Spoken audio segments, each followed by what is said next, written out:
4 o'clock, so we'll start the meeting. Welcome everyone to the meeting, and just want to read out some of the points that I have to under the meeting procedures, section 8. Please be aware of the following, that there is a live stream and also the meeting is going to be recorded. All persons attending the meeting are to be respectful of and considerate towards other persons attending the meeting, and language and conduct at the meeting that would be perceived as offensive, defamatory, or threatening to a person attending the meeting or listening to the recording is not acceptable. So I only hope that we will respect each other, even though we are entitled to have our difference of opinion. I want to begin by acknowledgement to country.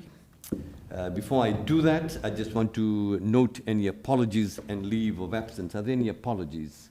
No apologies, leave of absence? No, thank you.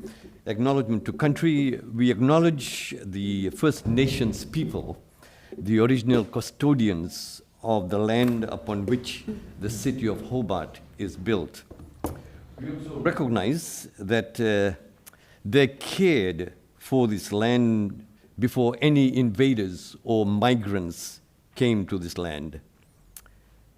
We also note their connection to their country, a connection that is spiritual, cultural, and enduring.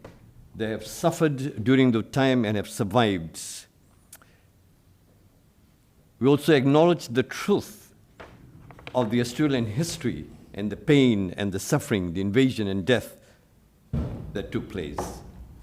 And we pay our respects to the elders, past and present. Thank you. Confirmation of minutes. If someone would like to move that we accept the minutes of 21st January 2026, Deputy, all in favor? Aye. Those against, carried unanimously. Thank you very much. Consideration of supplementary items, there being none. Number 4, implications of conflict of interest. Are there any?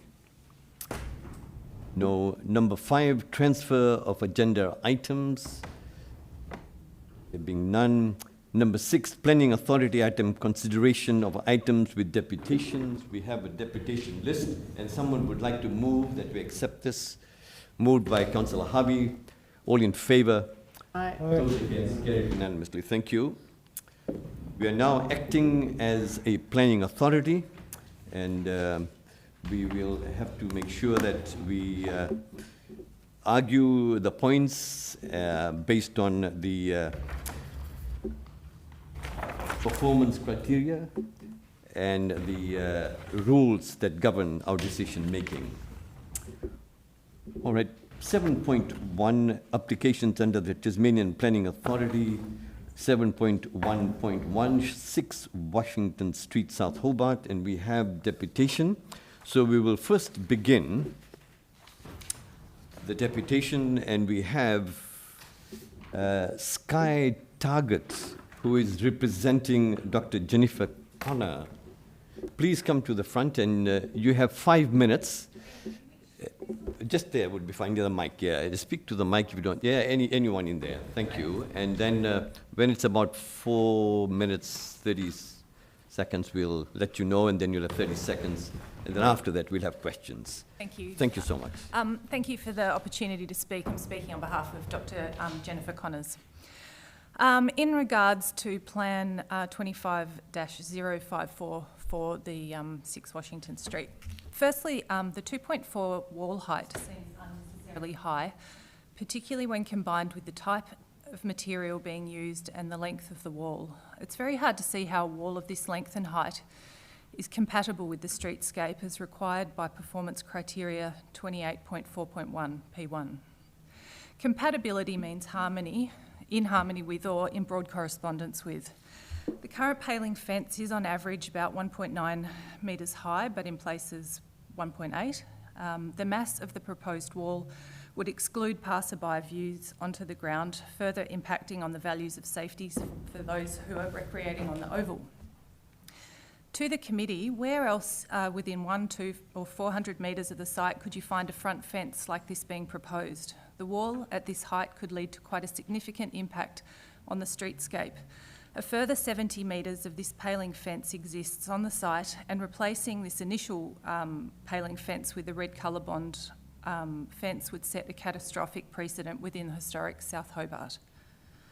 Can a condition to be imposed requiring the lowering of the height to something more like 1.8, which would be far more consistent with the general neighbourhood feel, which also reflects the height deemed appropriate by the planning scheme in the exemptions, clause 4.6.3. A 1.8 metre height would improve or lessen the impact on the streetscape. Can the fence be another colour? Again, the oval, should it eventually be entirely surrounded by Manor Red ColourBond, seems an unreasonable impact on the streetscape. As a suggestion, could the community perhaps contribute to a mural or a decorative treatment to be considered to lessen the impact of the ColourBond fence being proposed?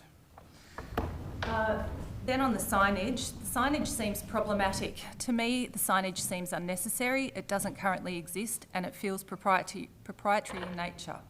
The Heritage Officer has recommended against it. They've proposed a condition with respect to its content, but suggest commercial signage would be better if it faced internally to the site.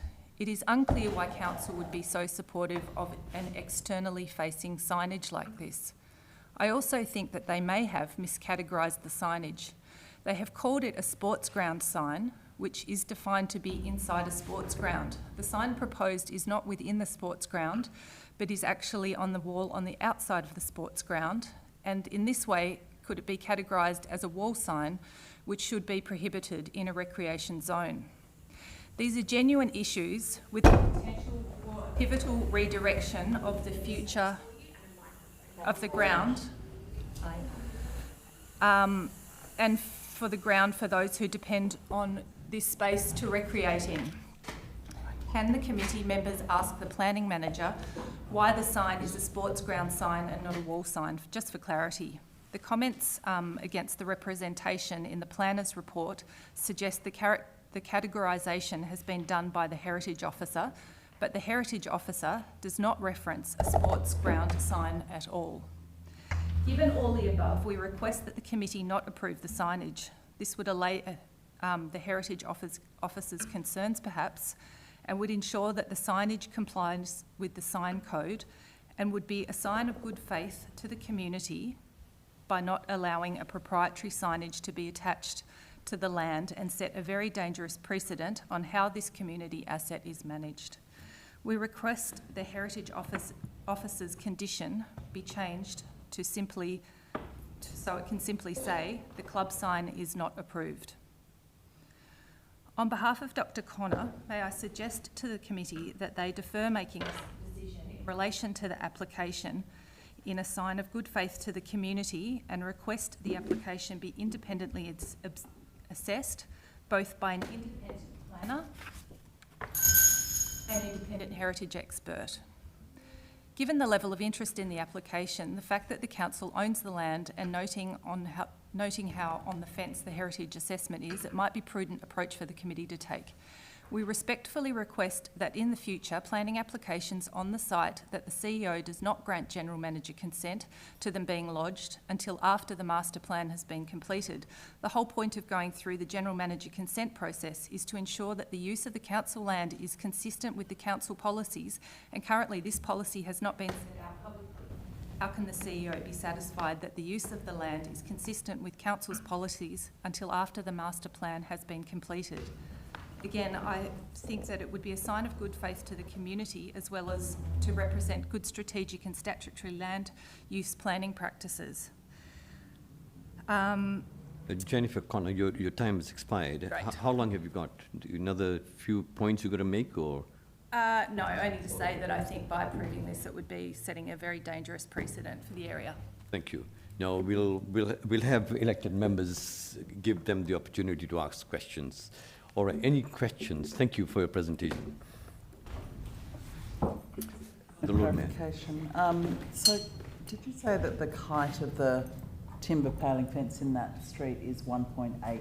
It's, I measured it this morning just to be absolutely sure. The lowest point I could find was 183 centimetres, and generally it's 1.9. So, you know. Then above that you can see through. So above that, currently that separate section is a mesh fence, Yeah. which isn't sort of keeping anything in or out. I'm not sure the origin of that, but yeah, so it's, you know, 1.85, I'd say 1.9. Mesh fence is on top of the 1.85. Any other questions? Alderman Bloomfield. About how they were going to have it as manor red. Yes. And you talked about an alternative being a mural. If it wasn't a mural, was there another colour that you had that Look, walking around the streets of South Hobart, there's not any, I couldn't see any manor red colour-bond fencing. I mean, you know, muted green is popular. It's not really for me to say. Something that's not eye-catching, something that's broadly in keeping with the architecture of the area, I suppose, like a muted grey. I mean, people have different opinions on that, but there's certainly no red colour-bond fencing that I could find anywhere, actually. Yeah. Any other questions? No, I have a question. Sorry, it's Sky, and I wrongly said Dr. Jennifer. My apologies. Sorry, I was representing for Yeah, Jennifer. sorry, She was unable my to come. apologies. Now, my question is, so you are not against the fencing, but just the height and few other suggestions that you have made? I think people broadly recognise that paling fence is probably at the end of its life. You know, it's wooden. It does have a residential feel, and I think people want to keep that residential feel in the area and not have a very, what is perceived by some to be quite an aggressive style of fencing. Principally, I think it's the height. It's also the lack of being able to view into the space when you walk past. I think a lot of people play on the space. People like to be able to view their children playing or make sure that they can see that people in there are safe. And I personally feel that the fence and the narrowing of the aperture of the gate will prevent that. But yeah, principally the height and the colour. Just a follow-up question, then I'll come to you, Councillor. So at present, the gate still conceals you seeing inside as to what's happening. Currently the gate on that side is a mesh, totally transparent mesh fence, which is considerably wider, I believe, than the proposed fence. Councillor Kitsos. Yes, thank you, Chair. I just wanted to know whether the community had voiced any concerns about the style or width of the gate. I have heard people say that they feel that it is not going to have a similar disability access. I'm not a planner, so I can't talk to that, but it's definitely, the new gate is significantly narrower. I mean, people go through there with bikes and prams and, you know, lots of things go through that gate, and I feel like making it more narrow would be exclusionary to some users. Lord Mayor. Ask a question about the gate. So the gate, as you understand it, then goes down some steps, does it? Or You come Right onto in, there's a rubbish bin, and then it sort of curves down, and then there's no steps, it's a ramp. Oh, okay. So it Yeah. is sort of inaccessible currently for Yeah, people with prams. yeah, people are frequently, taking bikes or scooters or prams or other things, or people who just don't do steps. Is that the only access from Wentworth Street into the Oval? Yes. Yes. From Wentworth, yes, that is the only access. Gap? A big gap in the, or is that proposed not to occur in the future? Currently, my understanding from one end is that it's a paling fence, then it's the back of the grandstand, then it's a wire mesh section, and then there's paling fence section all the way to the walkway. So I don't think there's any other gap that I'm aware of. Any other questions? No. Thank you very much, Thank Sky, you. Appreciate your time. for your contribution. All right, the second representative, we have Tenzi Lewis. Thank you, Tenzi. Again, just a reminder, you have 5 minutes, and 4.5, you'll hear the bell. Thank you. Right. I'm Tansy Lewis, and I own one of the historic cottages behind the grandstand in Wentworth Street. The cottage was built in 1848, and it's been owned by my family since prior to the 1880s. The first members of my family to own it were my great-great-grandparents, Bridget and Patrick Harwood. I value the heritage of Wentworth Street and the South Hobart Recreation Ground, known as the Rec. The new wall and signage are inappropriate for public land in a heritage precinct. The C6 local historic heritage code applies here. The grandstand and the local surrounding streets are listed in the heritage precinct under HOB table C6.2. The two signs proposed on the for the South Hobart Football Club development fail what is acceptable. One sign is permitted, but both exceed the 0.2 square metres. The badge alone is 8 times the permitted size. The signs will substantially diminish the local historic heritage significance of the place and the precinct. The officer's report says the club badge signage clearly represents commercial signage within a predominantly residential area. It would represent a new signage within an otherwise unadorned streetscape.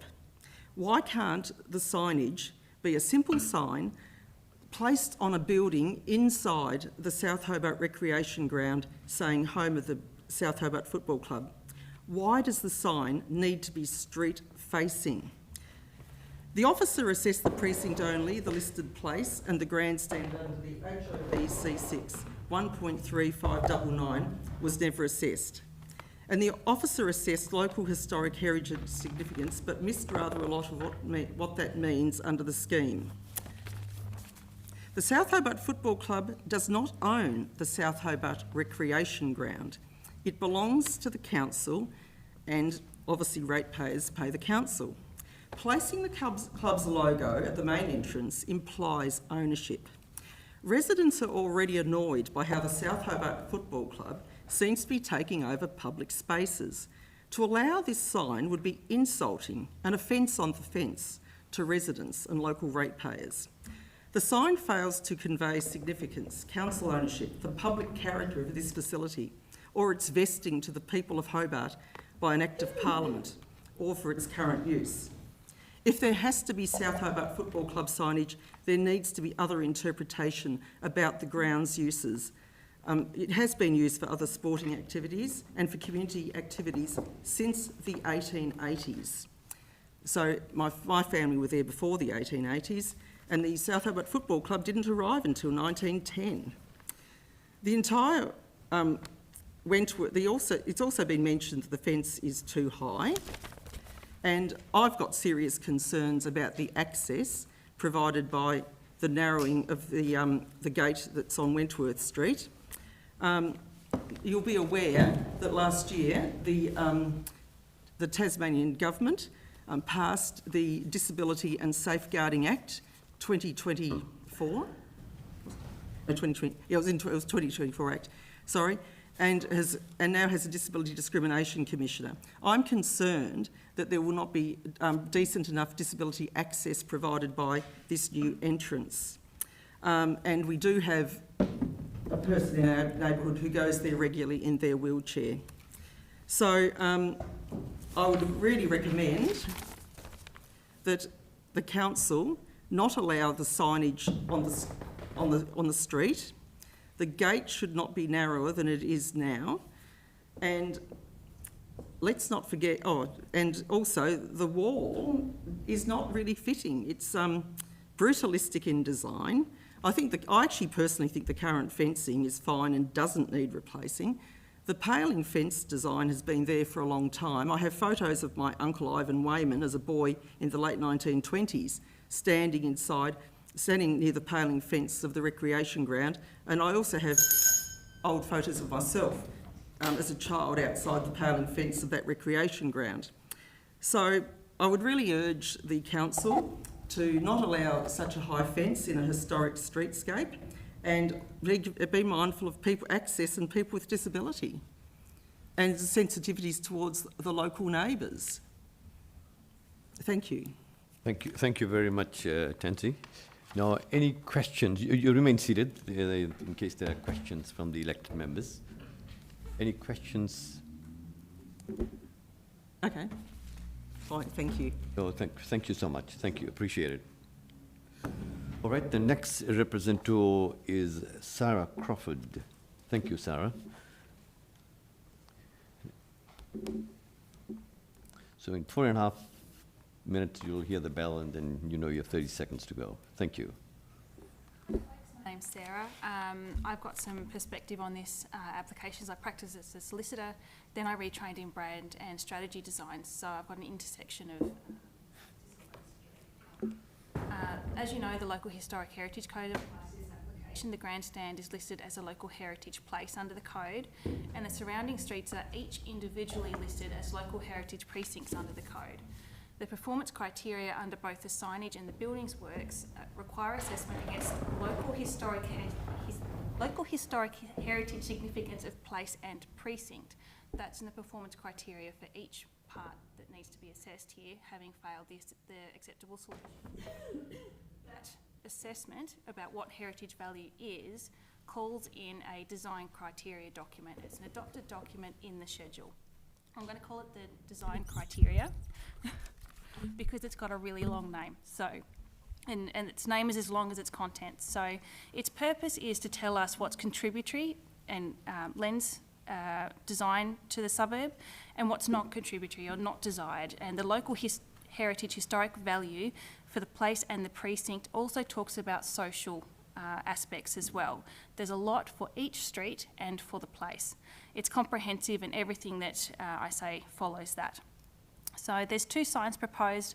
As Tansy said, both fail the acceptable solution. There's 1 sign permitted and they way exceed the 0.2 square metres. The badge alone is 8 times permitted size, and it represents some corporate branding on the gate of a community-owned oval. So 2 things to note on that. The officer said that the officer assessed for the precinct only, not the listed grandstand, and the officer assessed the local historic heritage significance but missed what it means about the local history, South Hobart's unique character, and the social significance of the oval and the local broader community aspects were required to be assessed as well. And they're all deeply noted in the design criteria document. They're all there to touch on and read. The brand's logo at the principal place of entrance communicates ownership. It's a strategic communication that the ground belongs to the South Hobart Football Club, and that's simply not true.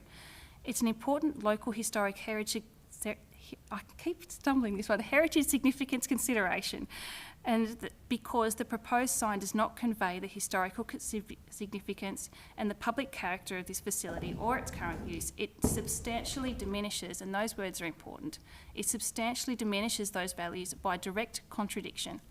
Too many signs that are too large that do diminish the local historic heritage significance of the precinct and place, so it has to fail. What I think would be acceptable is a council-style sign, like one that's there at the moment that says South Hobart Oval, with the ground's rules and a line reading, home to South Hobart Football Club since 1910, and a logo that accompanies it. That would actually explain the true story, the significance of the ground, who owns it, and what the access rules are. Then we have the boundary wall, which is proposed to be 2.4 metres high. And as Tansy and Sky have said, it's currently 1.8 to 1.9 metres high, so it's a significant increase. The design criteria also tell us pretty explicitly on fencing. They say low federation and interwall fencing, traditional materials, open character, low picket, brick and ironwork fences, and it also talks about open views being a historical cultural significance in the area. Non-contributory items are listed. It says modern developments or those that don't complement past architectural styles. This wall is the definition of non-contributory. It's warehouse style and permeable 2.4 metre solid brick. The officer used the fact that the ground also looks different to support the approval, but that's not an option under anywhere under the scheme. If anything, future changes must bring a site into line with its precinct, not push it further away. And as Tansy has said, the current fencing has stood in place for quite some time, so if it was to be replaced with the same sort of fencing, that would be fine as well. The wall and the signs need to be read together. They make a single statement of ownership, exclusivity and exclusion in a precinct where views and openness are a design criteria. Closing the ground in like this is against all the design elements in that list. If this development is allowed, folks across South Hobart will be rightly asking, why was my design pushed back? Why did I have to pay for additional revisions and assessment? Why do I have to comply with the design criteria for my fence, but it didn't happen here? The ground was given to the people of South Hobart by an Act of Parliament. It's significant as a community facility open to the city, and this committee has the opportunity to make sure that planning decisions reflect it. Thanks. Thank you, Sarah, for your presentation. Now, any questions, the Lord Mayor? Thank you, Sarah. That's really interesting. How did you feel the report tackled the design criteria? Did you feel it I covered? felt it missed it. It talked about... It didn't talk about the historical significance in terms of the cultural values. It only talked about it in terms of some of the design aspects. It said it's not too different from... no, it is different from things. It's different from things that are there now. So it doesn't matter what we do next. And that wasn't open. That's not open under the scheme. So the fact that it's different, you know, you don't deviate further. You go, right, what are the design criteria for this space? So you've got the place being listed being the grandstand. So that's got some design aspects to it that are correctly noted in the design criteria. It's a big mouthful. And so it's got a brick base and it's got the paling at the top. The question is then too, is that paling fence that's there at the moment, does that actually form part of the heritage values of the ground currently? That's a question that I can't answer. That's something probably a historical officer needs to answer, because that hasn't been assessed. It's not noted in those design criteria specifically, but when you look at the fences and there, I think you guys even have a fencing book for heritage areas that you can buy for $10 online as well. It talks about how to design your fence when you're in historic heritage suburb. I'm going to get stuck on that consistently, I think. So it's got things like it needs to be low, it needs to be see-through, needs to be either, you know, Victorian picket, those sorts of things. So when the officer assessed it, that wasn't really turned to. It's already different, so it doesn't matter. So, in that sense, the report did talk about the design criteria. Didn't Touch it. No. So is your argument that, you know, if we approve this fence, that someone else in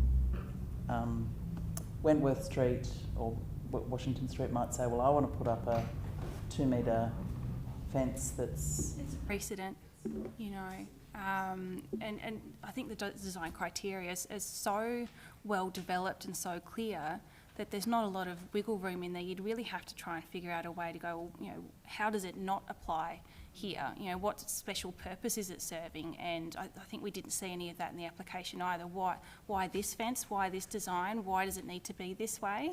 If it served a particular purpose, like it was the back of a building or something like that, that becomes slightly different. Whereas it's just replacing a fence that is currently a fence and will still be a fence.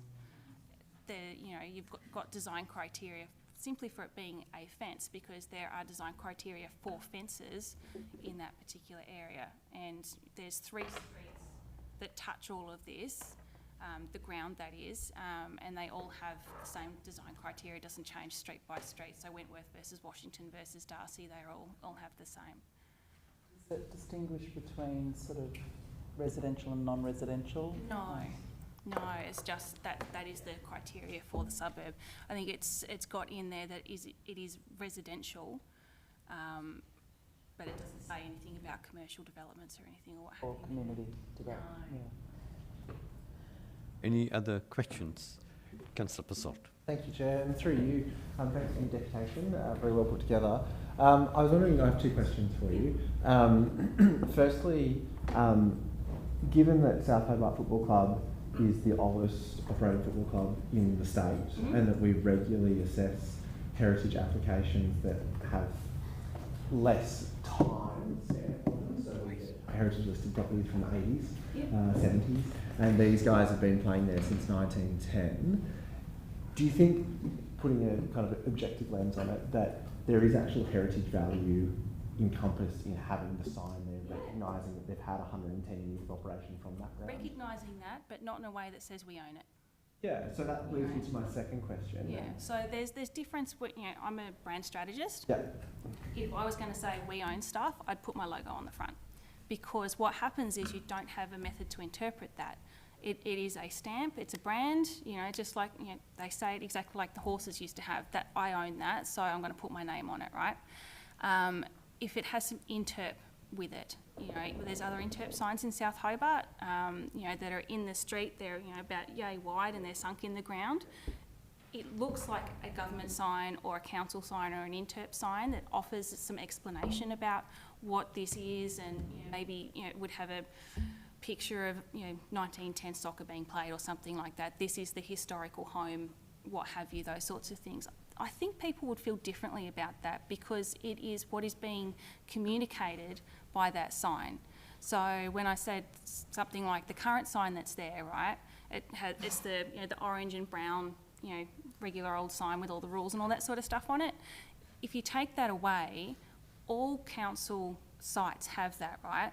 So you take that away, it feels no longer like a council site. But if you put some additional interp on that, or have another sign with it, so they're in the same viewpoint, so I could scan and I could see it, that said, this is the historical home and we've got an ongoing relationship and those sorts of things, that it didn't communicate ownership, but it communicated that they were a valued tenant, that it's actually pretty exciting that this is one of probably Australia's oldest soccer clubs and what have you. And the grandstand's super cute. It's really a lovely spot, right? Celebrate that.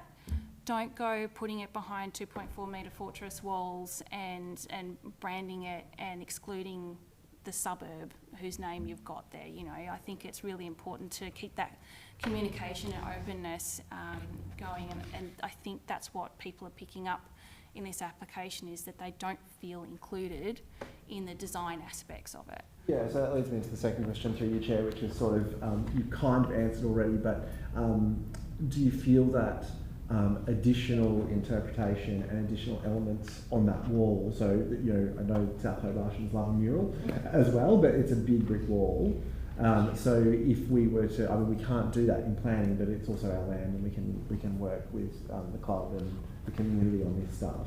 But I love the idea of the interpretation that you've suggested, that we could actually do interpretation signs with the history of the football, but also the history of the community access, but also potentially art. Do you think that those elements, as read with one South Hobart football logo, does it soften it? I think the logo is still problematic, because it still has that, it still has the ability to exclude and brand. It still would look like this is the ground, but historically it's been shared.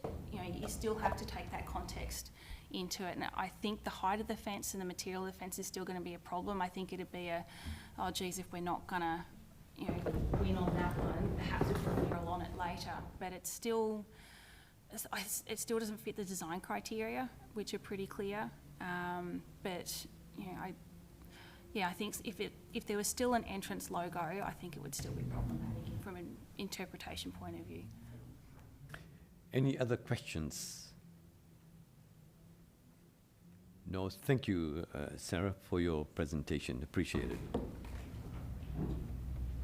All right, the next one is Sarah Callahan. Thank you. Again, the same process will apply. 4.5, you'll hear the bell, and then you have 30 seconds, and then questions afterward. Thank you. My name is Sarah Callahan. I'm a resident and ratepayer of South Hobart, living in Belton Street, which is just dead opposite the South Hobart, to the right of South Hobart Recreation Ground. I do understand this is a planning application, and unlike my learned friends before me, I am not a learned person in any aspects of planning, but I would like you to consider the following points. The council created the South Hobart Recreation Ground in 1888 to encourage community exercise and activity. It's a public ground, and it serves a wide range of activities that include soccer, cricket, frisbee, tag, and many social connections. It enhances mental well-being and cohesion in the community. I urge you to take a look at the Hart Foundation's Healthy by Design framework that emphasises this, and the fact that exclusive use arrangements reduce equitable access and undermine the health benefits of public open space. There seems to be a pattern of decisions being made in isolation. The combined effect seems to be the progressive use in favour of a single semi-professional sporting club. It's raising alarms within the community. I urge you to delay this decision until South Hobart Oval and the Park Master Plan, which started in 2023, is considered. The Council is urged to take a more strategic approach to the ground, which includes the overall look, feel and purpose. With the new word elite being used now, has the Council asked the community if it actually wants an elite soccer club in the suburb? Back to the planning application. Wall height, as my friends and colleagues have said, 2.4 metres will have a considerable impact on streetscape. Why does it need to be this high? Please consider lowering it to 1.8, which is roughly the height of the fence that exists now. The colour red, a colour associated with anger and danger. Again, approval of this colour would be a clear indication that South Hobart Football Club are being favoured and a sign that they own the ground, as red is one of their club colours. Suggestions to be considered are brown, green or cream. And I Googled that just to see what was more amenable in that environment. Adding to gating and fencing, at present we can see through the fence and also see through the gate. This provides reassurance to members of the community who can assess who is on the ground before entering. It also provides a sense of inclusivity and safety. Please do not shut the community out any further by putting blocks in the way. Also with the fencing, if that bit is approved, it does set a precedence for another possible 70 metres to go down Washington Street. And how ugly would that look? Signage. Thank goodness the report recommends rejecting the current signage and maybe, and from my personal view, maybe a community welcome sign which would be more appropriate. Accessibility. Is the gate wide enough for a wheelchair? The proposed gate is smaller. Why? Thank you. Thank you. Thank you very much, Sarah. We'll have some questions now. Councillor Harvey. Yeah, thanks, Sarah. I'm curious about your comment that this is an exclusive use for the ground. What do you mean, exclusive? Exclusive meaning that South Hobart Football Club, as we've said at many council meetings prior to this, is getting more and more use out of that ground and excluding the community from using it. Okay, I'll have to ask the staff about excluding people, because you suggested people throwing frisbees, playing ball games and whatever else. The bookings have increased massively in since November last year, excluding kids from using that ground in the summer. Okay, thank you. Any other questions?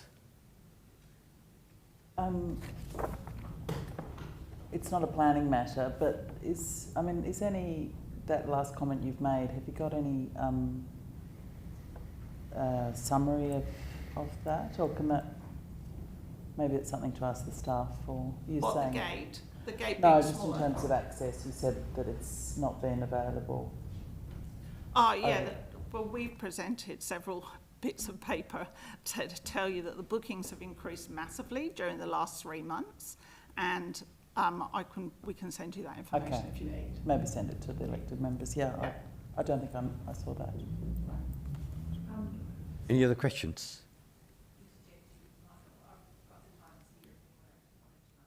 Okay, fine. We'll check that out later. You will dealing with planning issues. And thank you so much. Thank you, Sarah. Greatly all right. appreciate it. All right, we have Alan Goff now.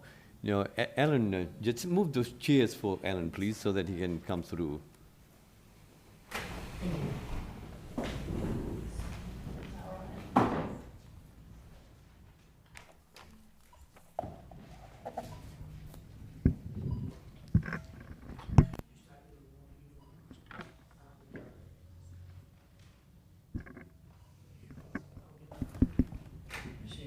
Is that okay for you, Alan?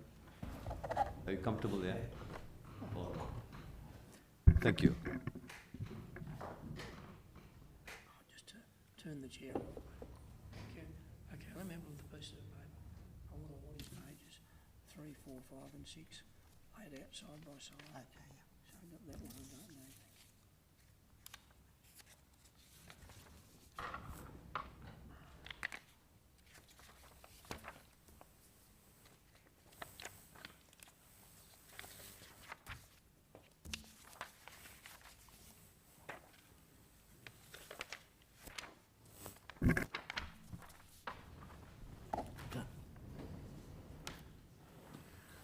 Take the glasses off. Thank you. Yep, thank you. Good afternoon. My name is Alan Goff. I'm an interested ratepayer. I actually live directly opposite the current entrance to Wentworth Street side of the ground. The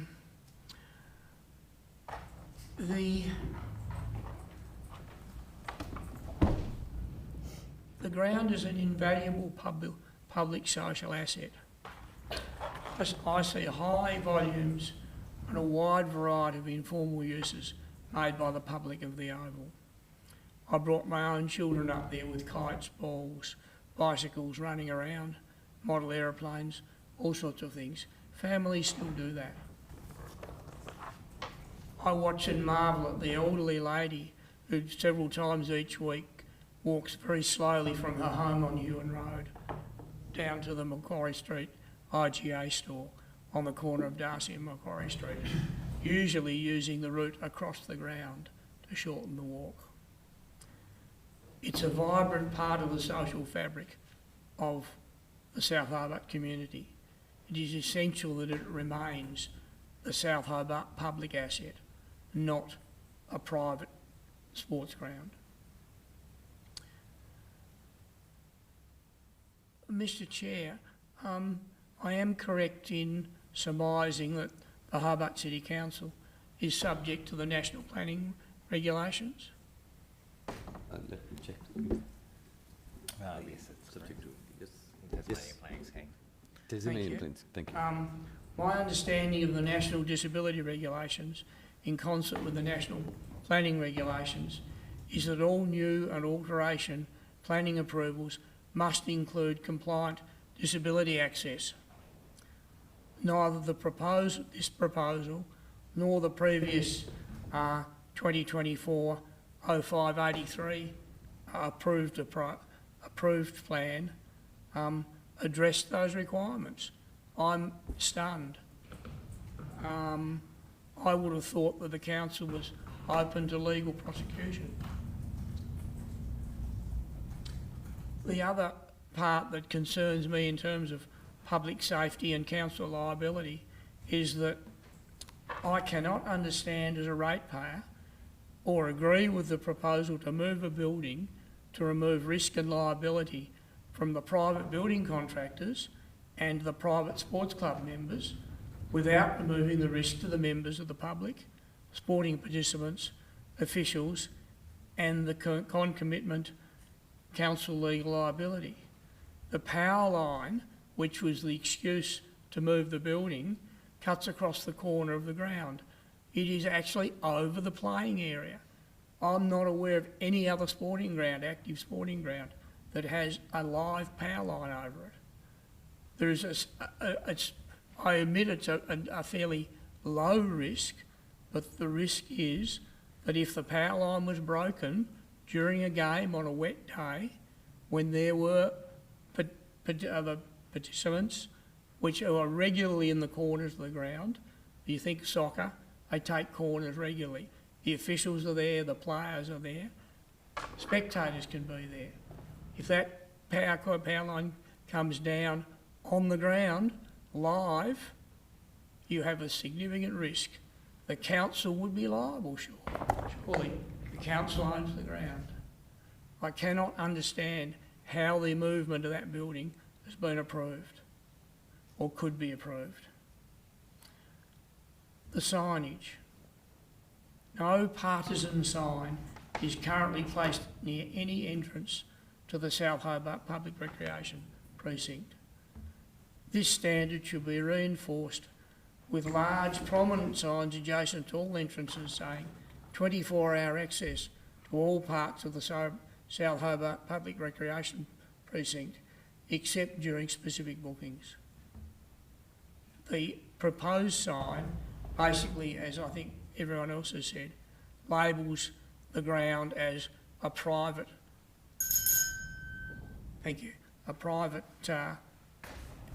facility of the South Hobart Soccer Club.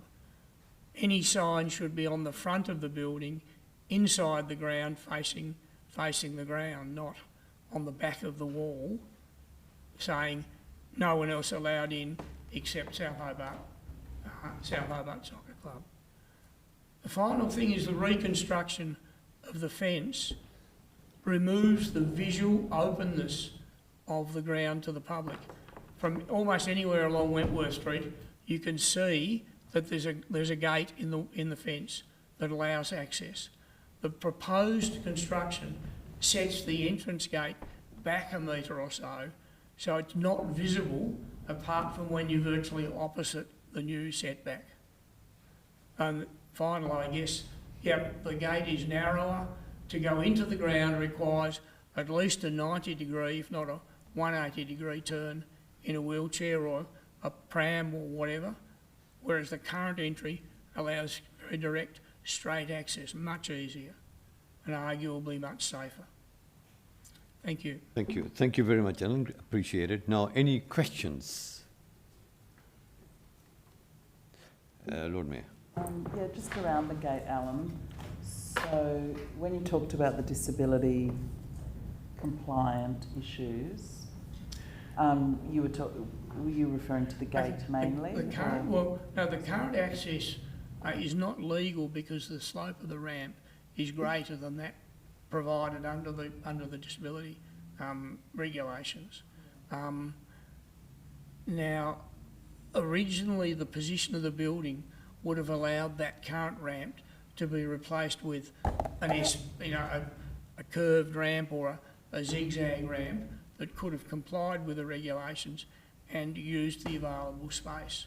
Moving the building that much closer to the grandstand precludes that, does not leave enough space to put an accessible ramp in.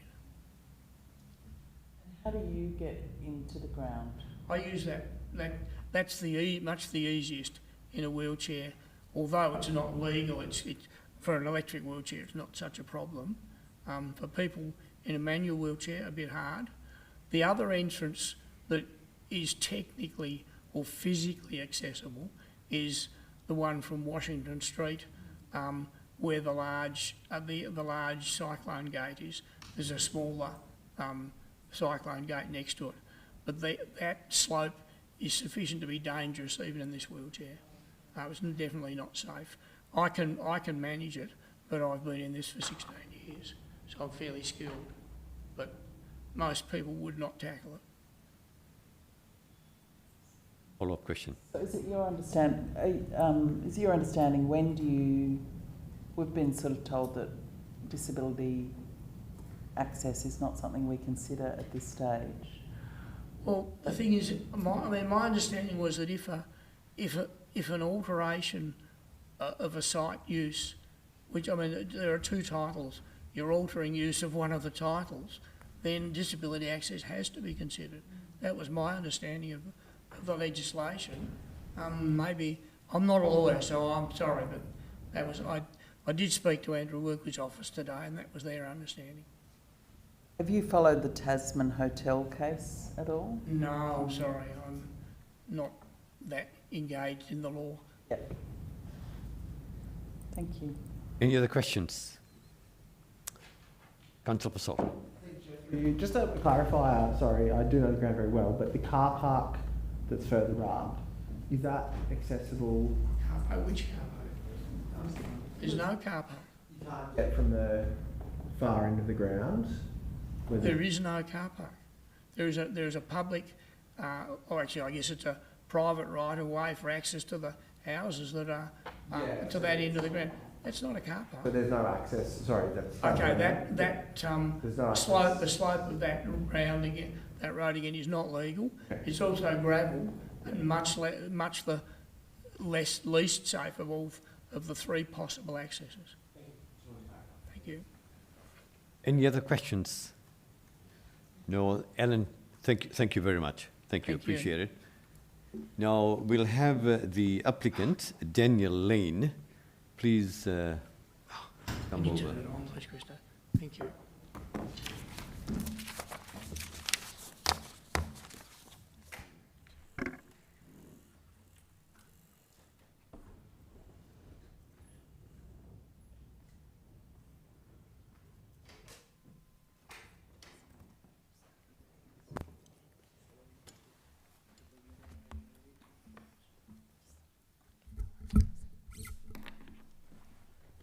Thanks, Daniel.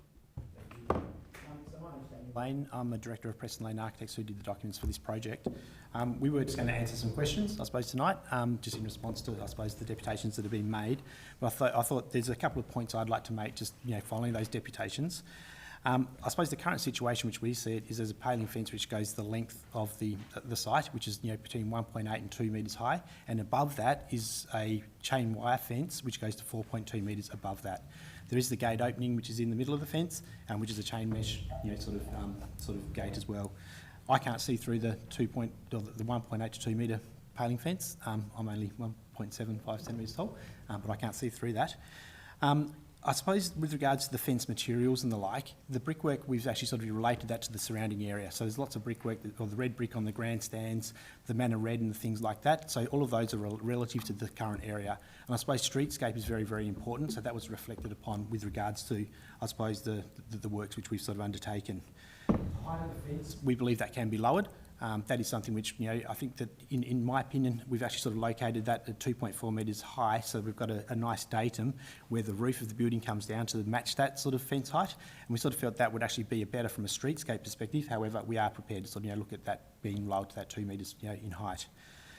With the doorway, it was sort of indicated that's narrower than the existing gate. That's actually documented as being 12.75 wide, which is very, very wide for a gate. It's actually wider than this door over here by some 200 millimetres.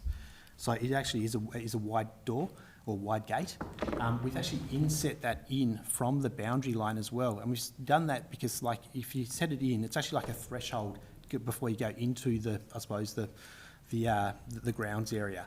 And it's almost like, I liken it to like in your home where you sort of go between inside and outside. Having an awning over the top, it actually feels a bit nicer than sort of having no awning at all. Sort of going between inside and outside, and you all of a sudden out in the rain, it just doesn't feel quite right.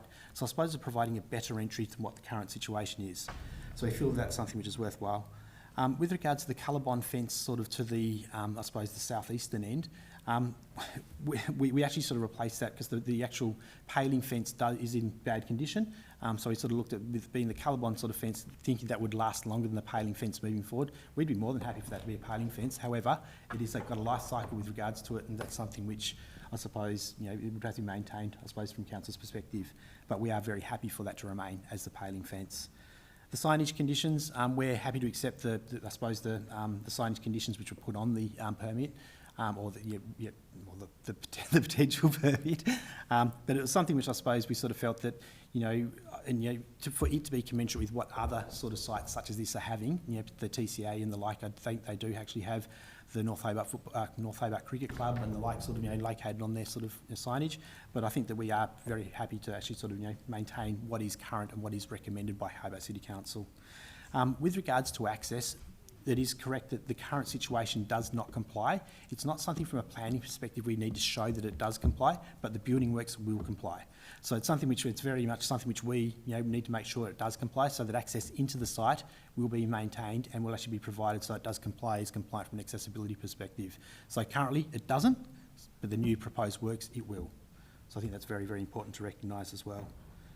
Absolutely no sign of that on the drawing. No, and that doesn't need to be in a planning perspective, but there is a condition. There's no question and answer. Just please, thank you. So from a planning perspective, we don't actually need to indicate that, but it's something which, as an architect and a designer or what the like, you do need to make sure that does comply. Thank you. Okay, thank you very much, Daniel, appreciate it. Now, any questions? Councillor Kitsos. Thank you. I'm really pleased to hear that you're willing to compromise on some of the elements in the design today. I've got a few questions for you, if that's all right. Can you please talk a little bit more explicitly about what you were talking about disability access? So it sounded to me like what you're saying is that the information we have before us isn't detailed enough in that space, but what you're drawing up and intending on building will be DDA compliant. That's right, yeah. So the actual gate is actually 1275 wide. So you look at the door over here, I'm going to say that's a metre wide. It's yay wider than what that current doorway there is.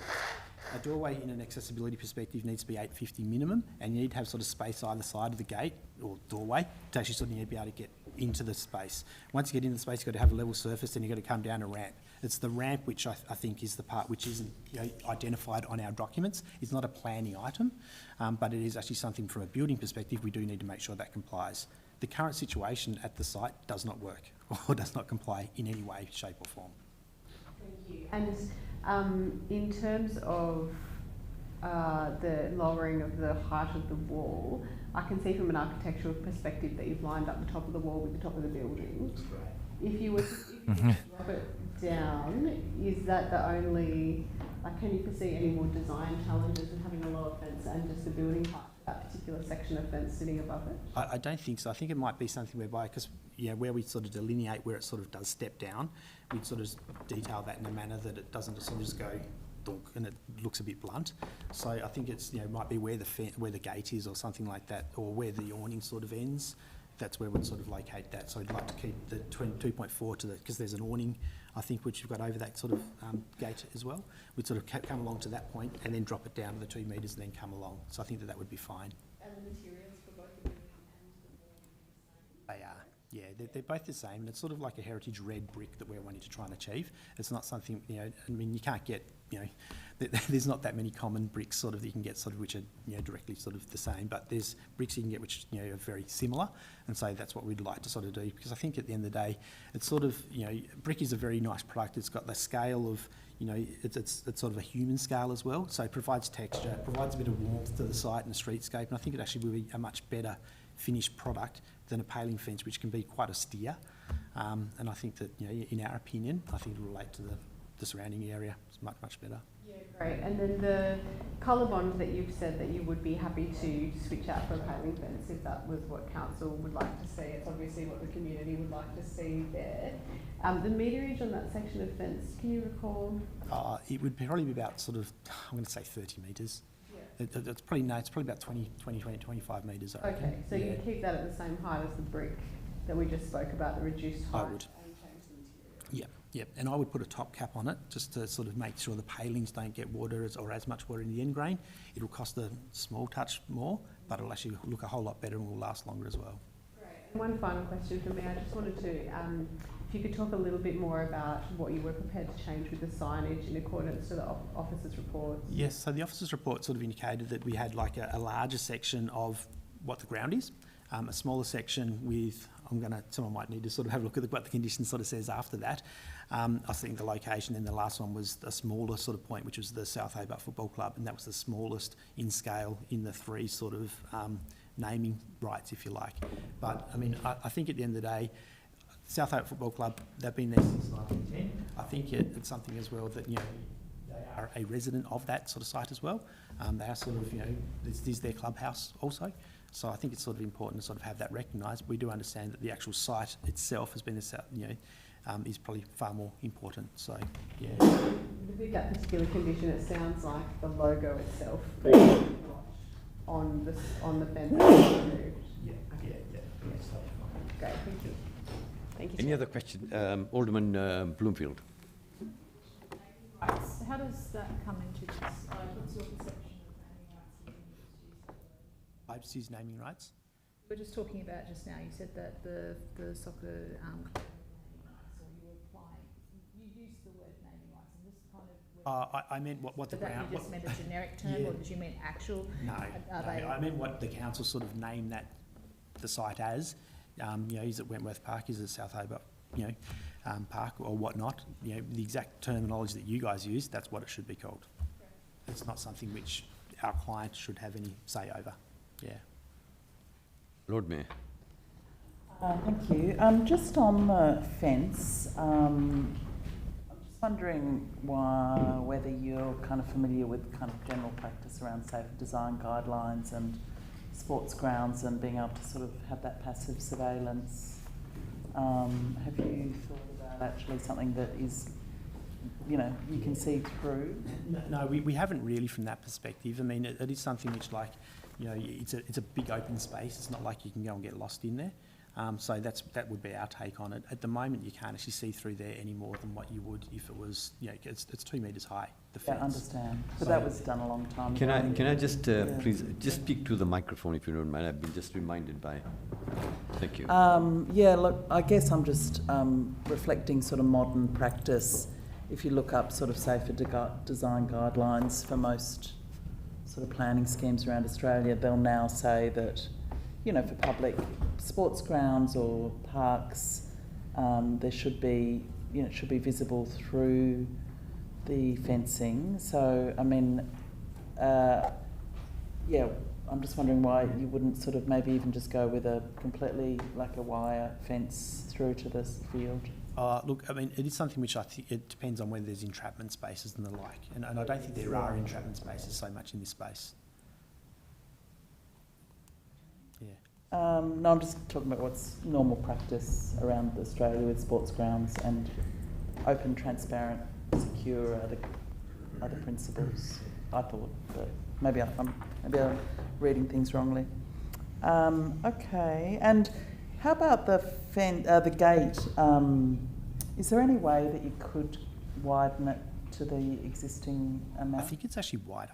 And this is, I suppose this is the thing. So it actually, because at the moment it's 2.4 metres high as well. It's the height of what the, you know, if it's full height.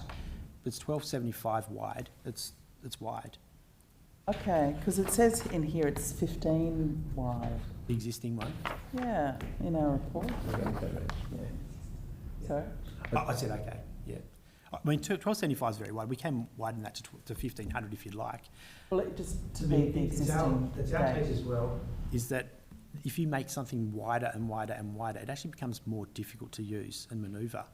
Because you've actually sort of, you know, this is not from, probably from someone in a wheelchair as well, and you know, I haven't been in one, but we are advised that there's sort of like almost like a, you know, between 850 and 1250 is probably the ideal sort of size. Anything more than that does become more cumbersome. Because the actual arc is bigger. Yeah, I guess I'm just wondering, like, if the, you know, if the community is used to a gate of that size, and that's you'd be open to. If that was a leaving it, recommendation, we'd if be if the gate is left at the existing width, but just upgraded in the way you'd yeah, like. we'd be happy with that for sure. Yeah. Deputy Lord Mayor. Thank you very much, Chair. I'm just wondering, you probably read in the report that it says the specific club sign, sorry, I forgot my glasses, may be better served internally facing within the ground itself. What are your thoughts on that? Would you consider? As far as the club sign goes, then yes, I think the club would look at that for sure. You'd consider doing it internally instead of outside? Yeah. Okay. Thank you. Councillor Passault. Thank you. Thanks for joining us, Mr. Lane. Through you, Chair, just on the gate again, which is really the only sort of semi-sticking point for me. Is it possible to get to minimum standard? I think you said was 850 for DDA compliance. Yeah. So if you went to, do my maths quickly here, 1700 bifold. Yeah. And so that, because the other concern that I had with it was with a heritage grandstand, possibility of fire, I think, and the ability to get more people through a narrower entrance on one of those big game days. Yeah. Has that been considered as part of, was that considered evacuation as part of your remit? It wasn't. I mean, not really, not from that perspective, no. But I think that if you actually did have, like, if you increase it to 1700 or something like that and had a 300 or, I mean, I wouldn't go to 1500 for one gate. No. Because it's just that the arc actually sort of, you've got to pull it too far for it to move so little. But if it was sort of like, you know, 1200 and then 500, as a, you know, the 500 sort of stays in place and then it can actually sort of open up when you need to, then I would sort of definitely sort of think that's. Yeah, and I mean, it follows for me that in an emergency you'll be able to open up and get more people through. Is that a reasonable assumption as an architect? Yeah, okay. Cool. Can I just... Any other questions? Yeah, just Lord Mayor. on that. How would it work? So the 500, the little gate would be, would, like if, is public change that, or would that be a sort of thing the club or the council staff? I think that'd be something which anyone, like in terms of... In terms of opening it, if you need, if you had a, I don't know, two... I think if that was openable the same as the others, it would just remain the same. It can be opened at all times, I would have thought. I think if someone locks it or whatnot, it just becomes problematic in the future. Yeah. Because I think that, if you sort of went down the path where they both open up and, or don't both open up, it just becomes problematic. It won't allow for, if there is a fire or something, an evacuation might just be problematic. I suppose that would be... Any other questions?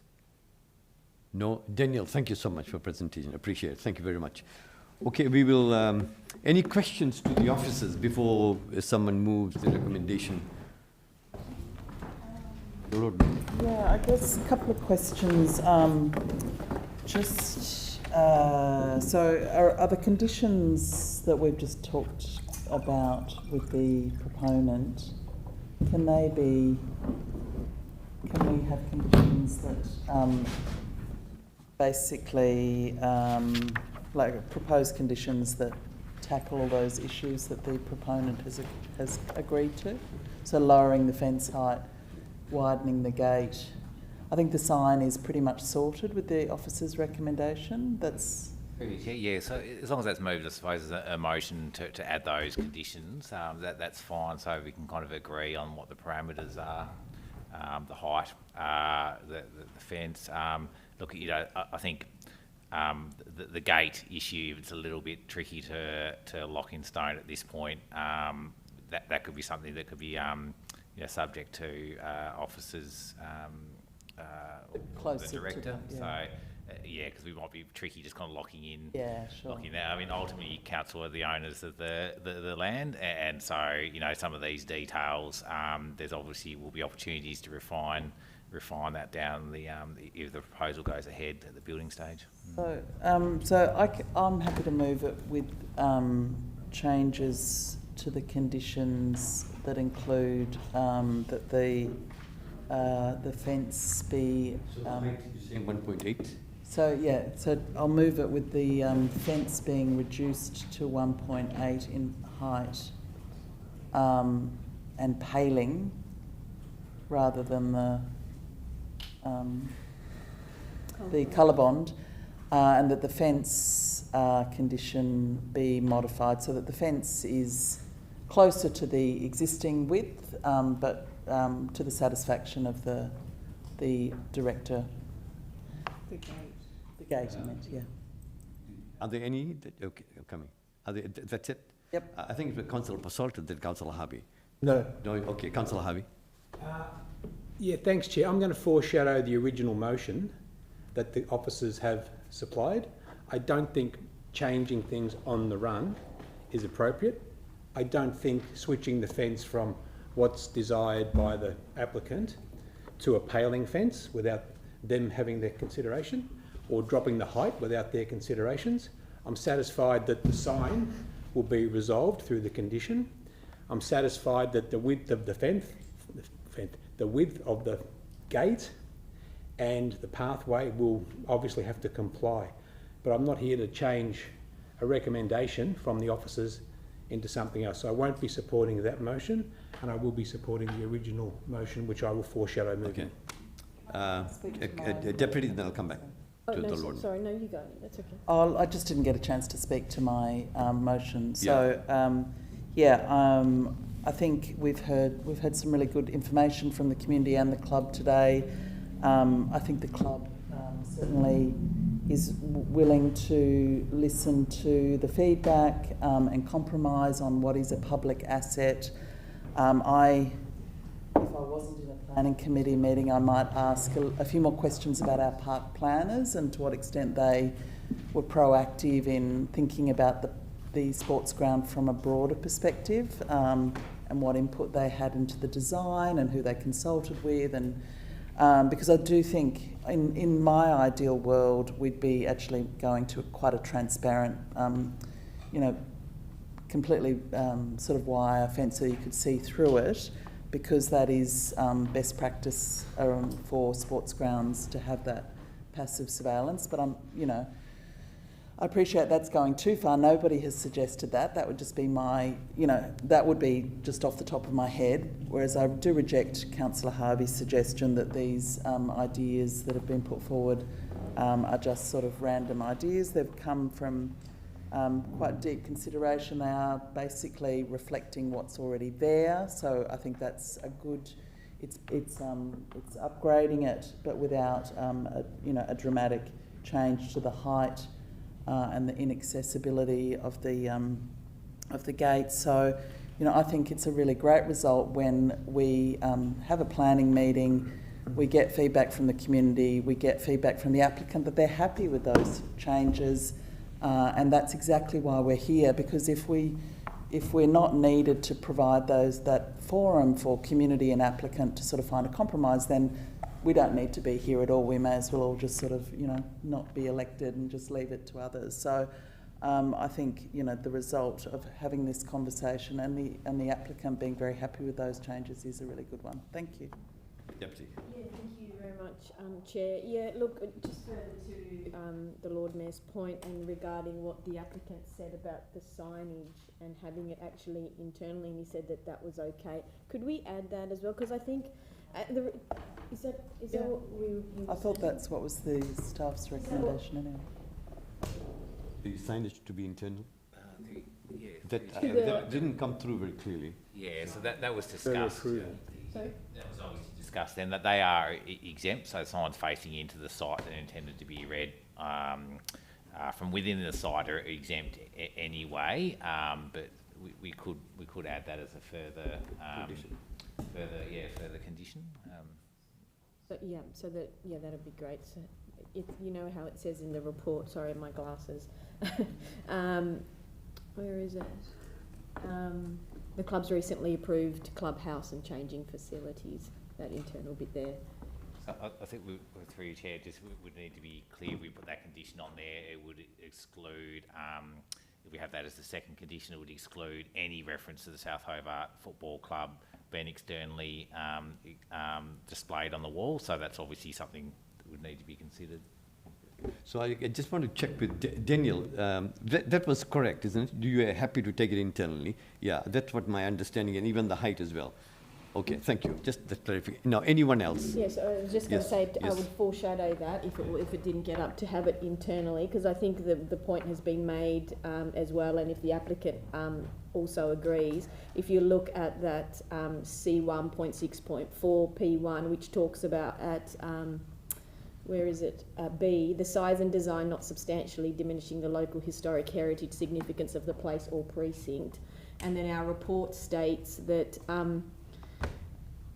it is acknowledged that it would represent new signage within an otherwise unadorned streetscape. To me, that says it's significantly changing it. And if the applicant is agreeable for it to be internally inside, and the club's recently approved clubhouse and changing facilities, I would foreshadow that, if that's okay. So can we just include that with the Lord Mayor's? Yeah. Okay, thank you. Councillor Passal. Thanks, Chair. I'm struggling a little bit, to be honest, with what's happening. I've had a quick look around while we were hearing the deputations at other sports grounds, and the standard practice at most of our sports grounds is external facing signage that represents the club. So go to Clare Street Oval, it's got Newtown Eagles in a sign that is significantly larger than what South Hobart are proposing. There's signage on the TCA, which is entirely heritage listed, I believe. Is that correct, Director? Yeah, so the TCA, as all of its grounds are heritage listed, and we allow club signage there. I'm a little bit concerned that by straying outside of the planning process and by this being called into planning and removing the standard practice, that we're giving South Hobart a different treatment to what everybody else gets. Not as a suburb, not as a suburb, but as a planning application, as the club. And as I referenced in one of my questions, there's really significant history here. So to refuse South Hobart Football Club's sign based on heritage principles when they are the oldest soccer club in the state, and then to say, well, actually, no, that's not significant enough for us to allow you to have a sign to reflect the fact that you're the oldest soccer club in the state on heritage grounds, is really paradoxical to me. It's really confused. And so I don't think I can support the amendment because I don't think that it's good planning. I mean, I'm happy to talk about the advice clause on the DDA access. I'm happy to talk about the fence height. But once we start saying, well, you as a club have to have an internal sign and everyone else can have an external sign on this great, I mean, the wall itself is the full length, the fencing in the wall is the full length of the soccer pitch. So what's that, 100 metres soccer pitch is long? I don't know. But it's a big wall. And they're asking for one sign this big that says South Hobart Football Club at the entry gate to the grandstand that they've managed to get a few $1 million out of the feds to fund. I think for me, I'd prefer to see us go down the track of advice clauses for murals, advice for our staff to put in some interpretation on this historic ground so that when people are passing by, they do have genuine historic context of what the ground is, what it's been used for in the past, what it is today. But to remove something that every other club seems to have doesn't seem fair to me. Bearing in mind this was approved, this meets criteria and was approved outside of this planning authority by officers. So at this stage, that's my remarks. As I said, I'd prefer to see advice on the gate and advice on some extra art and interpretation rather than going down this conditions pathway. Councillor Kitsos. Thank you, Chair. I'm pretty happy with the process that we've undertaken this afternoon to hear what the community's feedback is and have the privilege of talking to the architect, who my understanding is acting on behalf of the proponent to advise us on what they would be happy to consider as part of this proposal. And I know that the soccer club is very aware that they are in South Hobart community and they want to be part of the community and they want to listen to what the community has to say.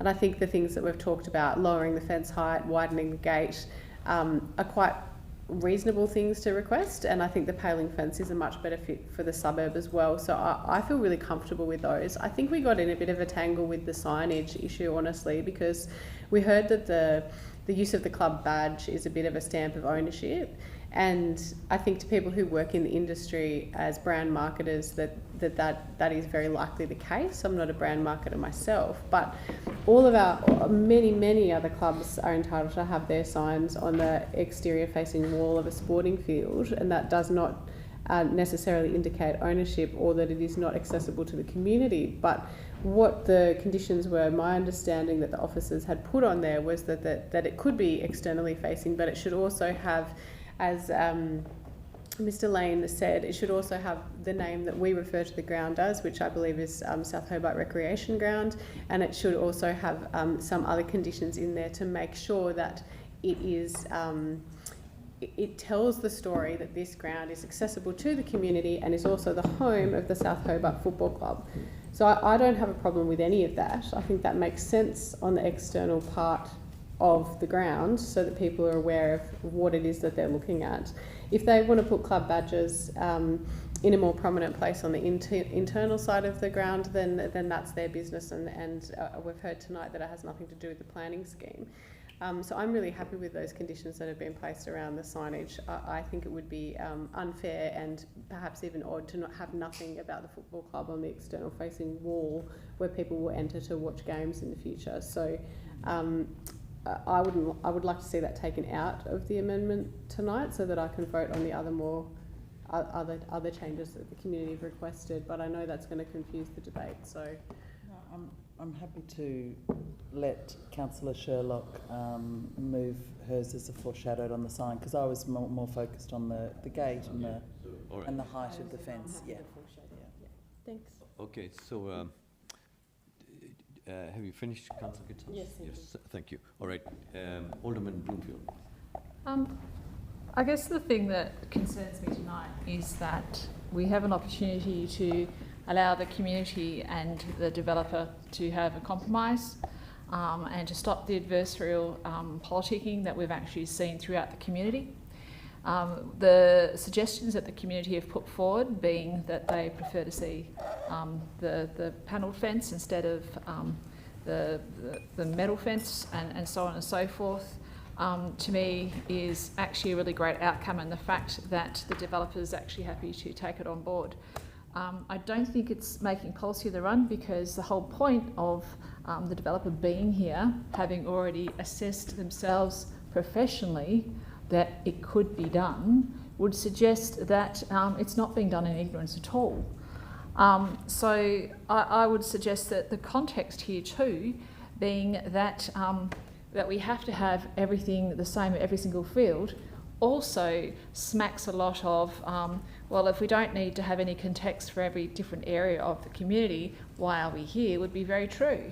Because we don't treat Sandy Bay the same as we treat Tolmans Hill or West Hobart or any other area. We treat each area according to the community's needs, wants, and the area itself and the conditions.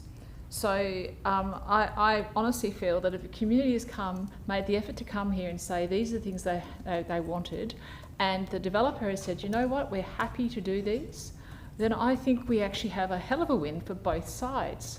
And who are we to step up and go, oh no, we know better? I actually don't think that's our premise here today. I think our premise is to allow some collegial works to actually go ahead and actually have everyone come out of the room happy tonight.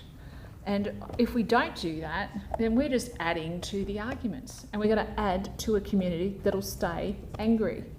So I'm very happy with what the Lord Mayor had proposed initially. I do think that if the developer says the sign is not necessary or needed, and I'm happy to compromise, for goodness sake, let that through. The community has said that they don't want it. The developer has said they don't mind. For goodness sake, we should just allow this through. So that's my point of view and how I'd be voting. Thank you. Councillor Kelly. Look, let's just look at North Hobart Footy Oval, for instance. North Hobart, just as historic, it predates South Hobart, so very old place. The ground's very old. If you just take a walk down Argyle Street, if you go to the top in there, signage, there's about 7 different logos on the entry to on the side wall in Argyle Street to the stadium, to the rooms and the club rooms at the top there. You walk down past the old, round into Ryde Street. You see a combination of chain mesh fences, paling fences, brick walls, colour-bond fence with a mural. You get onto the corner where the Bowls Club is, which is part of the football ground precinct. They've got big sign out externally facing outside with all their stuff on there. And in fact, if you even look up at the scoreboard, which faces directly out, there's a Federal Group Casino sign on that. And yeah, look, we can slice this right up to the nth degree and say how horrible one sign is and this other one's not too bad. I mean, if you put it all in the pot, this is what makes North Hobart and other areas like this, you know, vibrant and diverse and all that. I just really start worrying when we get people from Preston Lane, who are one of the best architecture firms in Australia, no less than. Their work is absolutely stunning. Check it out online if you want to. And here we are telling a highly qualified architect that, look, we think you should start dropping a fence by so many 100 millimetres. And, you know, they've given good reasons. I heard Mr Lane say this tonight. The reason they've done that is because it lines up and all that. And I'm sorry, but I would defer to a professional architect than a resident, as well-intentioned as people are, and I get it. I love North Hobart and lived in North West Hobart there my whole life. So, of course they've got ownership in there, but, you know, we don't go into doctors and we don't go into a lot of other professionals and start arguing the point over details that are probably a bit beyond our skill level. Sure, by all means, put your grievances on the table and listen to them, but I just think tonight here we are just going so far down a track of micro-analysing and just going beyond, and You know, South Hobart is no more special than the with their sporting fixtures than any of the other suburban grounds in Hobart or indeed Tasmania or Australia.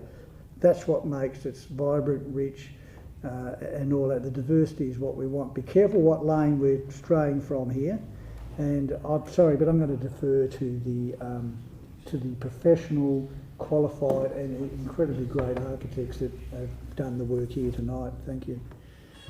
Councillor Harvey. Yeah, thanks, Chair. Through you to the planning officer. There was comments around design criteria based on the fence and how that would set a precedent for allowing red or that heritage colour corrugated, colour bond fences in the street or something to do with that precedent. Is there any difference between residential criteria and the criteria for a sports ground? Is it the same criteria for a street? There's no specific fencing requirements for in the recreation zone, so there's no kind of requirements as such for fencing. In terms of, I suppose, fitting in with the area, I suppose that the design is, considered they went to fit in with it, matching the colour and the materiality.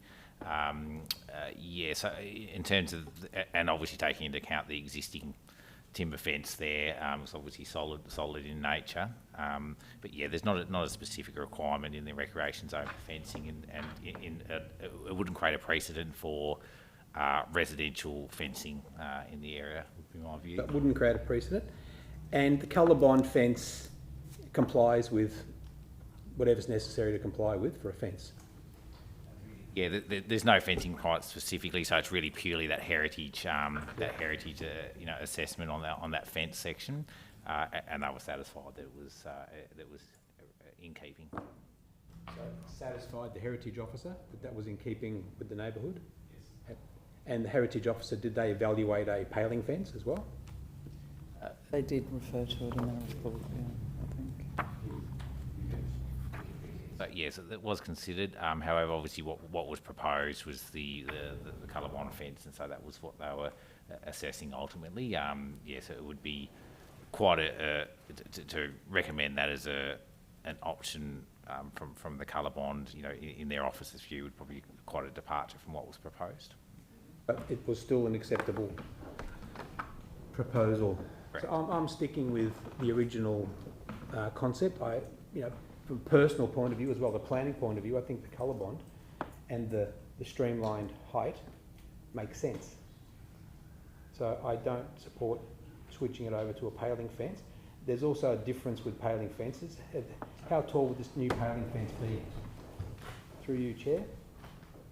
The only fencing obviously that's proposed was 2.4. So look, I think so there wasn't a paling fence proposed, so it's hard to say. Obviously, there's been recommendations to have a lower fence. So and how lower?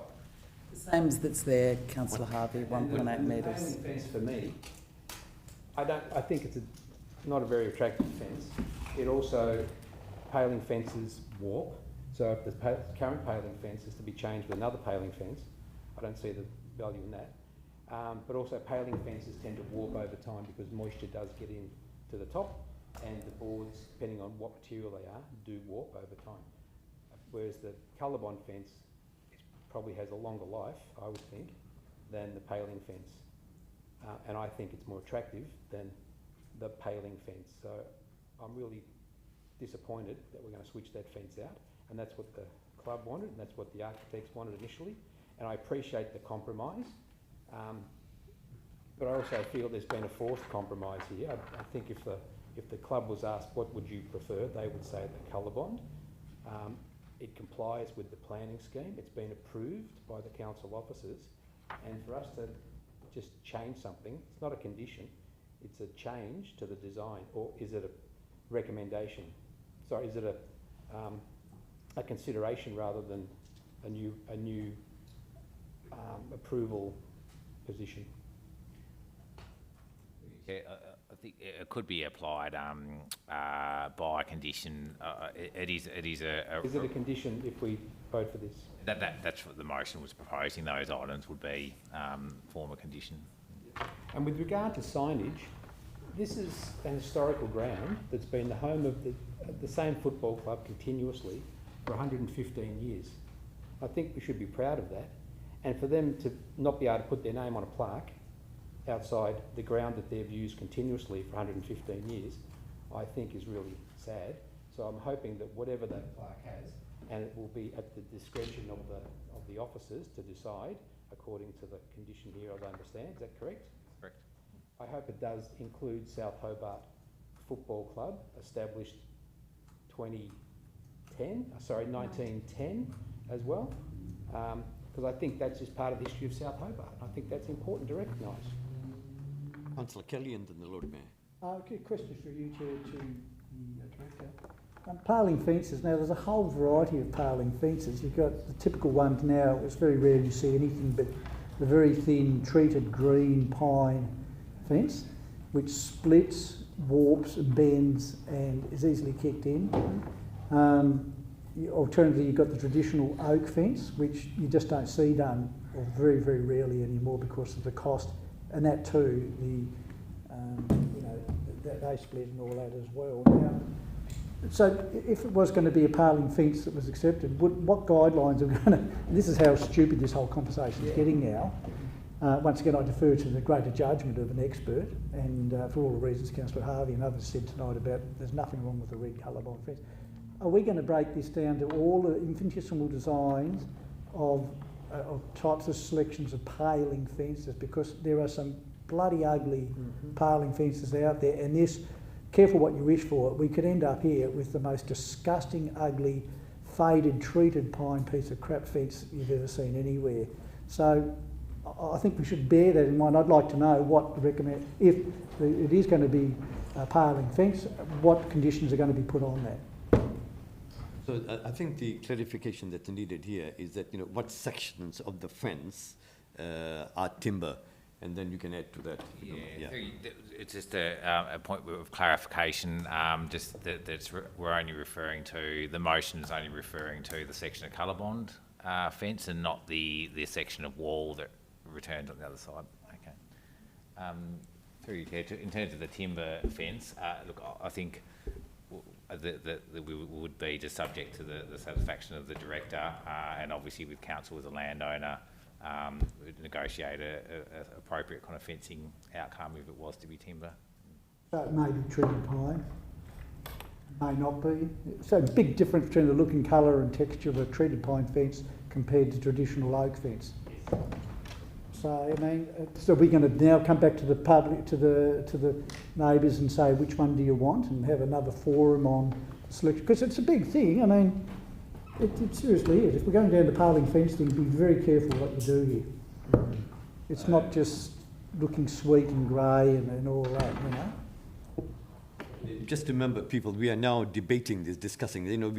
We're moving into questions, and then we're getting out of hand. So just make sure, if you want clarification, that's fine. But if you can keep to the discussion of debating the motion that's been presented. So Lord Mayor, and then Alderman Bloomfield. Lord Mayor first. Oh, I was just going to say, I wanted to clarify that the signage recommendation of the staff stands, which is that the club's name will be on the outside of the building. So we're not voting on any change to what's been recommended by the staff with regards to signage. Yeah, so we're looking at, I understand, two matters. One is the height that you suggested and the width of the gate. Correct. Right? And the deputy was going to move that change separately. Yeah, so everybody's clear that only those two, Alderman Bloomfield and then Councillor Elliott. I just had a question. What's been interesting in this conversation tonight is about the paling fence. We've heard from the deputations that paling fence has been in situ for well over 50 years from what we've heard, which implies possibly, and I'm just questioning this, is there an element of heritage on that, the fact that it is a paling fence? Because that's quite a profound change. And that's one of the reasons I think the community is highlighting this. They've had a paling fence documented for generations, and we're just going to whack that out and put in a colour bond. So is that the case? Is there any heritage element here with the paling fence being replaced as a paling fence because it will be maintained in the area as what it always has been? Like, we're respecting the area? Through you, Chair. So the listing for the site is specific to the stand. Obviously, the assessment with being in a heritage precinct kind of took into account the new structure and kind of the demolition, but yeah, didn't raise it as a concern under the heritage assessment. It's not specifically listed. It's probably just more about the whether the new design fits in with the heritage precinct, but it's not specifically protected. So it's really just assessing the new fencing. So it's been there well over 50 years or longer as a paling fence, and we're just going to remove that completely, and there was no value in that paling fence. Excuse me, through the councillor. Yeah. I'm trying to make sure that's okay. what's being said. It's not specifically protected. No. Thank you. All right. I think Councillor Elliott. Yes. Firstly, can we get the amendment in writing, please? Because the Councillor Reynolds' motion, can we get that in writing? And then secondly, who called this item into the planning committee? Which elected member? Who called it? Yeah, who brought it into the... Because of 22 people. Okay, so I was understanding that was called in. No. Yeah. On council land, the two issues. Okay. One council land, and there were 24 people who... I'd like that clarification of the amendment as well. Okay, so can... The clarification is... Can we just have that, please, Lord Mayor? I think it's... Writing, yeah. No, I don't have... I won't be putting it in writing, but I think the officers can... well, unless I'm required to, but I don't have... That's up to the chair to decide whether it needs to be in writing. Are you clear as to what's being asked in the motion moved by the Lord Mayor? Yeah, through you, Chair. So just to clarify, so the fence, the colour bond fence, is to be reduced to a height of 1.8 metres and to be of a timber paling construction subject to the Director of Strategic Regulatory Services, and the width and design of the entrance gate is also subject to, Be closer to the existing width, subject to the satisfaction of the Director of Regulatory Services. Yes. Otherwise, approved as per the conditions in the officer's report. Okay, so is that clear, everybody? Yep. All right, thank you. So I just wanted to confirm, you won't be requiring that in writing. You're going to go ahead. It's very clear, and we've done that on the planning meeting number of times. You know, if you recall. Yeah, I was just confirming. I know. It's okay. I'm just clarifying it. I'm just clarifying it that in here, in the planning committee, we have number of times people have made the suggestion, and we have taken on board as long as the officers are able to articulate that, and that's why I asked, and it's been articulated. So as long as the officers understand, but not me who's voting on it and asking for writing. Do you understand? Okay. No, I asked for it in writing. No, I'm just saying, if you don't understand, that's the point. Okay. Yeah, no, that's okay. I know, it's noted. You've said no. Okay, that's fine. No, I'm not saying no, that's your words. What I'm saying is that if you don't understand, do you want further clarification? That's what I'm asking. Right. Okay. No, that's right. It would have been good to have it in writing. Thank you. Given the degree of changes. That's okay, that's fine. All right. Now, I'm going to Councillor Harvey. Chair, there was nothing in this motion with regard to the sign. No, yeah, it's been clarified very clearly. And Councillor Harvey was the one who moved first, so I will come to his motion first before I come to the Deputy Lord Mayor. We will take that first, yeah. If this fails. No other debate, I'm going to put that to vote. All in favour? Aye. Of my motion? Yeah, your motion. Okay. The Lord Mayor's motion. Okay. Those against? No. Okay. Those in favour, hands up, please.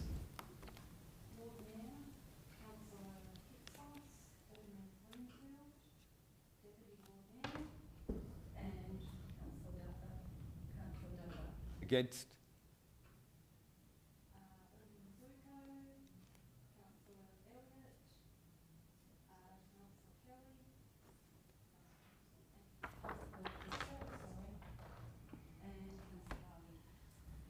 Okay.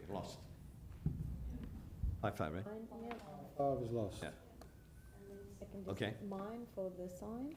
So I'm just seeking clarification here because Councillor Harvey's was first, I thought. Yes. So therefore I need to put his, Okay. Yes. yeah. Oh, yeah, mine's a foreshadow. So mine's the sorry. original Yep. council officer's recommendation. Yeah. Okay. And now, anyone wants to speak to that? Any discussion, any debate? I put the motion. All in favour? Aye. Those against? No. Okay. All in favour? Favour is Alderman Zuko, Councillor Elliott, Councillor Purcell, Councillor Kelly, Councillor Harvey. And against? Councillor Kitsos, Alderman Wakefield, Deputy Lord Mayor, and Councillor Dutton. 5-5. All right, it's 5-5. It's lost. Okay, so 5-5, it's lost. It goes to the recommendation of the officers, is that correct? That's right. That's fine. So we have another, it's lost. We have a deputy also moved. The substantive motion was Been lost. the motion That's that was right. put by Councillor Harvey. Yeah. The substantive motion has been lost. Yes, it'll go to the The officers, they recommendation will goes make to the Yeah. council officers to make a determination. Thank you. That's right. Okay? Councillor Purcell. Chair, I just was a bit disappointed with how quickly that ran because I wanted to run the advice clauses through that process, which is not, we routinely add advice clauses that we don't vote on. So will the officers be taking into consideration any of the debate and the advice clauses that have been mentioned around interpretation, murals, fence height, which can be negotiated outside of this? Yeah, modification through, we can't really modify the fence through the advice clause. We can probably provide a bit more clarification around the gate issue because we've already got advice in there relating to the access of the gate, so we can kind of perhaps kind of boost that up a little bit. Yes. But the other issues, I suppose we haven't got adequate guidance of what those would be, like putting a mural and those kind of things on there, so that we probably wouldn't be doing that.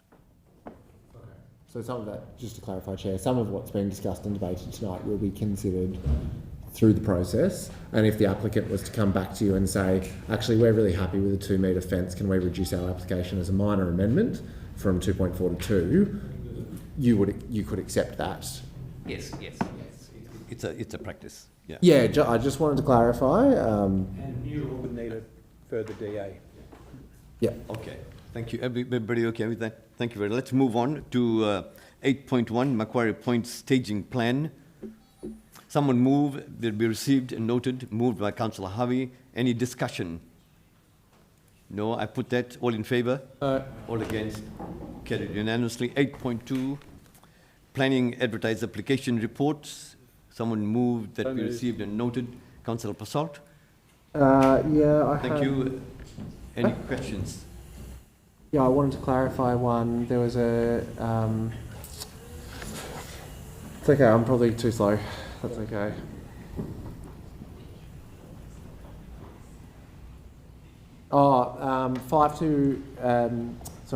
Planning item 6, I think it is, 521 Sandy Bay Road. Is that a retrospective planning application for a matter that's before court?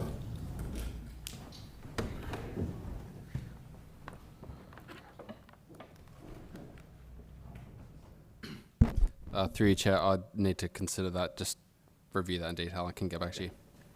So while you're doing that, is there any other questions?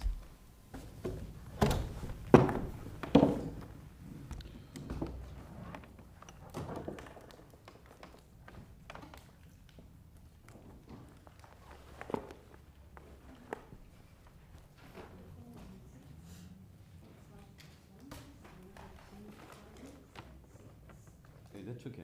We still have the quorum. 7 for a quorum? Yeah. Quorum 7? Or is it 4? No, it's 4. We're just waiting for the answer from the officer. I don't have that available right at this stand, but I can... That's fine. Provide the notice. Any other questions? No. I put it to vote. All in favour? And we move to the next one, 8. Yes. Yeah, put that motion. It's been, Councillor Pastor, you move there, right? Sure.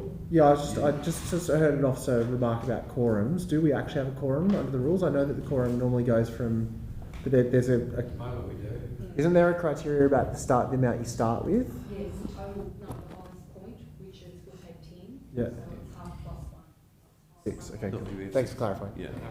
We won't have a quorum. So I'll put that, all in favour? Aye. Against, no, carried unanimously. 8.3, delegated decision. Moved. Moved. Any questions? No. I put that, all in favour? Aye. Those against, carried unanimously. Responses to questions without notice, and 9.1 moved by Councillor Harvey. All in favour? Aye. Carried unanimously. Questions without notice, any questions? No questions. Someone move that we Aye.